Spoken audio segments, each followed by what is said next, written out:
हारना वो अलग विषय। मैंने पहले कहा था कि बेरमो में चुनाव जीतने के उद्देश्य से नहीं आ रहा हूँ। अगर मुझे जीतना होता तो हम गोमिया लड़ते, गोमिया में 70,000 वोट लाए थे। अगर जीतना होता तो हम मांडू लड़ते, मांडू में 1 लाख वोट लाने की संभावना है। अगर वहां मेरे पास समय होता तो बेरमो भी हम जीत जाते, क्योंकि बेरमो में भी हम लोग 60,000 वोट लेके आए हैं और बस 15,000 इधर उधर करना था। हम तो कॉर्पोरेट की फंडिंग से नहीं आए हैं, हम तो टाटा बीसीएल की दलाली लेके नहीं आए हैं, हम जनता के पैसे से आए हैं और छाती ठोक के जनता के लिए बात करेंगे। आपने कहा कि सैलरी का 75% आप लगा देंगे डुमरी की जनता के लिए, या फिर जो जनता आपको जनादेश दी है, आप इस पर अमल करेंगे आगे? अमल है। बीजेपी का पहला सीट क्या था? 2 सीट था। क्या जेएमएम डायरेक्ट सरकार में आई है? 1972 की पार्टी है, क्या डायरेक्ट गवर्नमेंट में आई थी जेएमएम? लेकिन वही लोग आपके जो विरोधी है सवाल उठा रहे कि बेरमो में कमाल क्यों नहीं दिखा पाए? जरा बेरमो में कमाल इसलिए नहीं दिखा पाए क्योंकि बेरमो में मैंने केवल 1 सभा किया था 18 तारीख को। अगर और मैंने बेरमो का चुनाव भी बहुत लास्ट में किया था। हम मांडू लड़ने वाले थे और देख सकते हैं मांडू में मेरे प्रत्याशी को 71,000 मिला, तो जरा मातो रहता तो 1 लाख मिलता।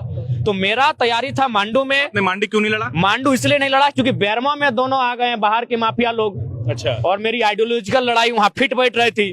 झारखंड राज्य अलग ही हुआ था जिस विचारधारा के खिलाफ, वो दोनों आ गए बेरमो में, तो वहां लड़ना मेरी मजबूरी कहिए, मेरा शौक कहिए या मेरी नियति कहिए, वहां मुझे लड़ना था। हारना वो अलग विषय। मैंने पहले कहा था कि बेरमो में चुनाव जीतने के उद्देश्य से नहीं आ रहा हूँ। अगर मुझे जीतना होता तो हम गोमिया लड़ते, गोमिया में 70,000 वोट लाए थे। अगर जीतना होता तो हम मांडू लड़ते, मांडू में 1 लाख वोट लाने की संभावना है। बेरमो भरोसा नहीं था, विश्वास नहीं था कि आप बेरमो जीत सकते हैं? नहीं, हमें भरोसा था अपने कैडर्स पे, लेकिन अंततः ये सामने आया रिजल्ट कि लोग जेल कैंप को तभी वोट देंगे जब वो जयराम का भाषण सुनेंगे, और अगर मेरा भाषण नहीं सुन पाएंगे तो वोट नहीं करेंगे।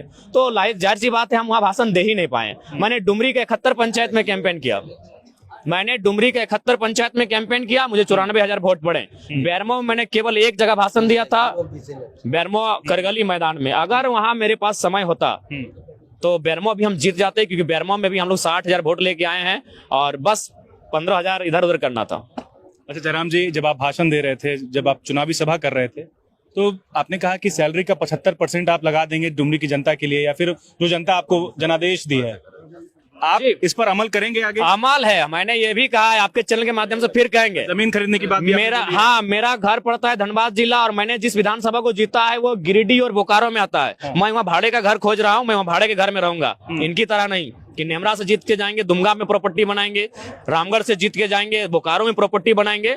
ये जरा, चूंकि आज के डेट में अगर आप आम व्यक्ति की सोचते हैं तो उसकी संपत्ति के बारे में सोचना होगा, इकोनॉमी के बारे में। और इकोनॉमी का अर्थ होता है, सबसे बड़ा इकोनॉमी आपका जमीन से होता है, और इसीलिए मेरा वो स्टेटमेंट कायम है।